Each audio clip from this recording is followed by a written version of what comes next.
Good morning, welcome back to my channel. কেমন আছো তোমরা সবাই? আশা করছি ভালো আছো, সুস্থ আছো। আমিও কিন্তু বেশ ভালো আছি। আমার নতুন একটা ভিডিওতে তোমাদের সবাইকে স্বাগত জানাই। চলো আজকে সারাদিন যা যা করবো তোমাদের সঙ্গে যতটা পারবো আমি শেয়ার করব। তোমরা পুরো ভিডিওটা দেখতে থাকো, আশা করছি ভিডিওটা দেখে তোমাদের খুব ভালো লাগবে। দেখো রুটিটা কেটে নিয়েছি দুভাগ করে, তা ডিম টোস্ট করবো দেখে। আর এখানে ডিমটাও ফেটিয়ে নিয়েছি, একটু পেঁয়াজ লঙ্কা নুন দিয়ে ডিমটা ফেটিয়ে নিয়েছি। চলো শুরু করি। সকালবেলা ব্রেকফাস্ট করতে চলে এসেছি। আর এখানে দেখো চা বসিয়ে দিয়েছি, লিকার চা। আর এখানে ডিম টোস্ট করবো একটু সকালের ব্রেকফাস্টের জন্য।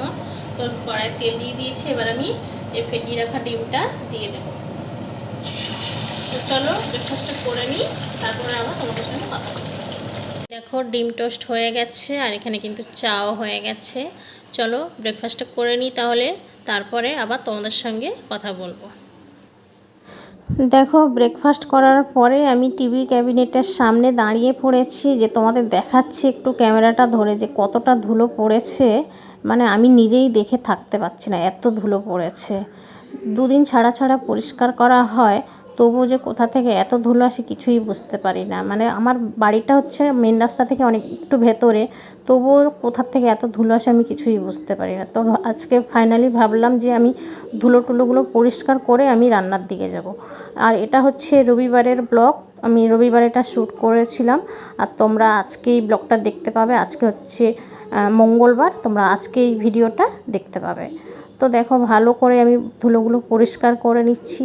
বেশ অনেকটাই টাইম লাগলো ধুলোগুলো পরিষ্কার করতে। ভালো করে না পরিষ্কার করলে না হয় না, জানো তো।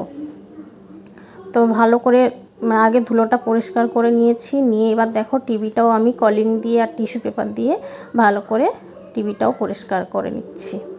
মানে টিভিটাও ধুলো পড়ে গেছিলো, এত ধুলো হয়েছে। তো ধুলো টুলো পরিষ্কার করে তারপরেই আমি কিন্তু রান্নার দিকে গেছিলাম। আজকে আগে ভেবেই নিয়েছিলাম যে টিফিনটা করেই আগে আমি এই ধুলো টুলোগুলো পরিষ্কার করব। দেখো ফাইনালি এটা টিভি ক্যাবিনেটটা পরিষ্কার হয়ে গেছে, তোমাদের একটু দেখিয়ে দিচ্ছিলাম। দেখো কতটা পরিষ্কার লাগছে। আর সত্যি পরিষ্কার না থাকলে না দেখতে ভালো লাগে না। ধুলো টুলোগুলো পরিষ্কার থাকবে তবেই তো মনটাও ফ্রেশ ফ্রেশ লাগে। তো সেই জন্য ভালো করে আগে পরিষ্কার করে নিয়েছি। আর এদিকে দেখো সেন্টার টেবিলটাও সেম, মানে কাঁচের ওপরে ধুলো পড়েছে তো দেখতেও বাজে লাগছে। তো ভাবলাম এটাও পরিষ্কার করে নিই। তো ভালো করে পরিষ্কার করে নিয়েছি। দেখো নিচটাও ভালো করে করে নিয়েছি, তোমাদের সেটাই দেখাচ্ছিলাম। আর লাস্টে এই যে কাঁচটার ওপরে পরিষ্কার করা বাকি ছিল, তো সেইটা করে নিচ্ছি পরিষ্কার। দেখো এখানে ভাত বসিয়ে দিয়েছি, ভাত কিন্তু ফুটেও গেছে, কিছুক্ষণ পরে ভাতটা হয়ে যাবে। আর এখানে দেখো আজকে মাটন এনেছে তোমাদের দাদা, তো মাটনটা করব। মাটনটা এখনও ধুইনি, জাস্ট দেখালাম তোমাদেরকে একটু। এই পরিষ্কার করে ধোবো, তারপরে রান্নাটা বসাবো। আর শিম আছে ফ্রিজে, শিমটা বের করে নিয়ে শিমটা ভাজা করব। তো মাটন হলে তো আর কিছু লাগে না, তো একটাই তরকারি করবো, তো সেই জন্য একটু শিমও ভাজা করে নেব। তো চলো এগুলো করি, টাইম লাগবে করতে। আর মাটনটা ধুয়েও নিই, পরে আবার তোমাদের সঙ্গে কথা বলবো। দেখো মাংসর জন্য ওখানে আলু পেঁয়াজ আর দুটো টমেটো কেটে নিয়েছি। আর এখানে মশলা করার জন্য আদা রসুন কাঁচা লঙ্কা আর একটু পেঁয়াজ দিয়ে দিয়েছি। এটা এবার পেস্ট করে নেব। আর এখানে মাটনটা ধোয়া হয়ে গেছে, এবার মাটনটা আমি সিটি মেরে নেব। এখানে ভাতটাও হয়ে গেছে আমার, এবার মাটনটা সেদ্ধ হয়ে গেলে মাটনটা আমি বসাবো। এখানে মাংসটা সিটি মারা হয়ে গেছে। আর এখানে আমি আলুও ভাজতে বসিয়ে দিয়েছি। চলো আলুটা ভালো করে ভেজে নিই, তারপরে মাংসটা বসাবো। দেখো আলু ভাজা হয়ে গেছে, আর আমি এখানে তেলের ওপর একটু চিনি দিয়ে দিচ্ছি যাতে রঙটা ভালো হয়। আর এখানে দুটো তেজপাতা আর গোটা জিরে ফোড়নে দিয়ে দিচ্ছি। আর দুটো শুকনো লঙ্কা ছিঁড়ে দিয়ে দিয়েছি। এবার একটু নেড়ে নেব। আমি পেঁয়াজটা ভালো করে ভেজে নেব।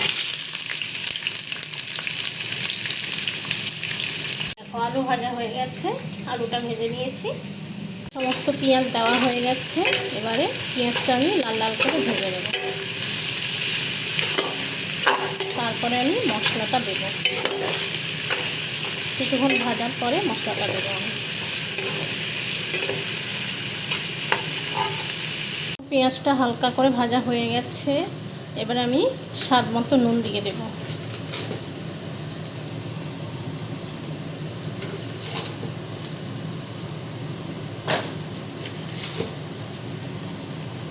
পরিমাণ মতো হলুদ গুঁড়ো দিয়ে দেব।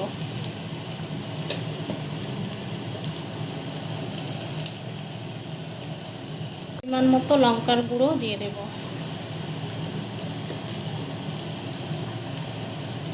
পরিমাণ মতো ধনিয়া গুঁড়ো দিয়ে দেব।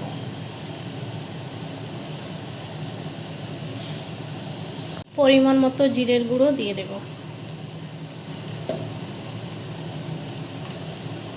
এবার আমি সমস্ত মশলা ভালো করে কষিয়ে নেব।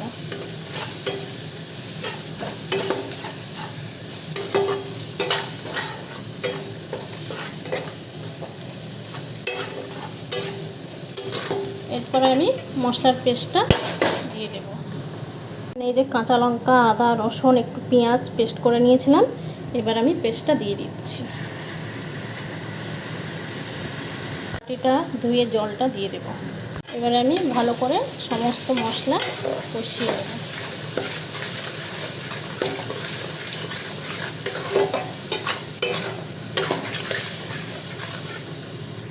আমি এই ফেটানো টক দইটা দিয়ে দেব।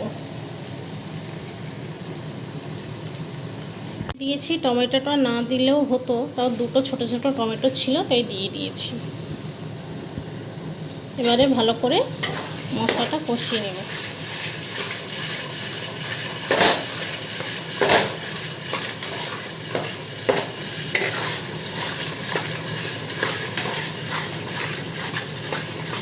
আরও কিছুক্ষণ কষাবো, তারপরে আমি মাটনটা দেব এর মধ্যে। মিক্সির বাটি ধোয়া জলটা আমি দিয়ে দিচ্ছি এর মধ্যে। দেখো মাটনটা সিদ্ধ হয়ে গেছে, আমি মাটনটা একটু ছেঁকে নেব, জল থেকে একটু তুলে নেব, নিয়ে তারপরে আমি মশলার মধ্যে দেব। জলটা আমি পরে দেব, এই জলটাই দেব, পরে দেব। আগে এই যে বাটিতে তুলে নিই মাটনটা, তারপরে আমি পরে লাস্টে জলটা দেব, কষানো হয়ে যাবে তারপরে। মশলাটাও কিন্তু সুন্দরভাবে কষানো হয়ে গেছে, আর তেলও ছেড়ে গেছে, মশলা থেকে তেল ছেড়ে গেছে। এবার আমি এই মাটনটা দিয়ে দিচ্ছি, দিয়ে আমি ভালো করে কষাবো।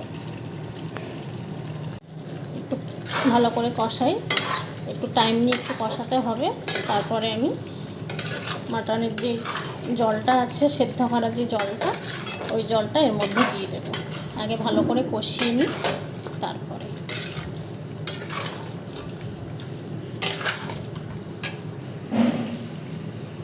দেখো সুন্দরভাবে কষানো হয়ে গেছে মাটনটা। এবার আমি ভেজে রাখা আলুগুলোও দিয়ে দিচ্ছি, দিয়ে একটু নেড়ে নিয়ে তারপরে আমি জল দিয়ে দেবো। আর বেশিক্ষণ কষাবো না, কষানো হয়ে গেছে। একটু আলুটা দিয়েছি তো একটু নেড়ে নিয়ে আমি জল দিয়ে দেবো।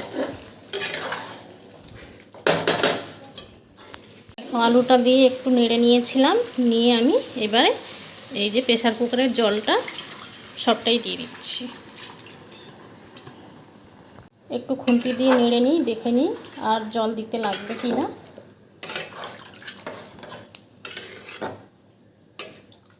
না, আর বেশ জল দিতে লাগবে না, এই জলটাতেই হয়ে যাবে। একটু নেড়ে নিয়ে ঢাকা দিয়ে দেবো।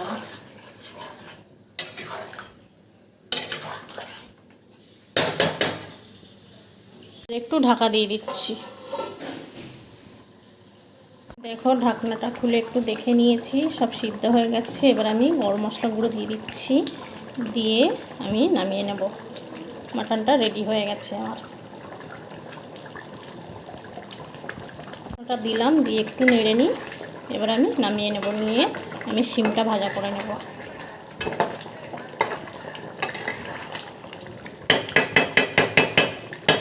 এখানে দেখো শিমটা কাটা হয়ে গেছে, আর এখানে পেঁয়াজ আর লঙ্কাও কাটা হয়ে গেছে। এবার আমি শিমটা ভাজা করে নেব।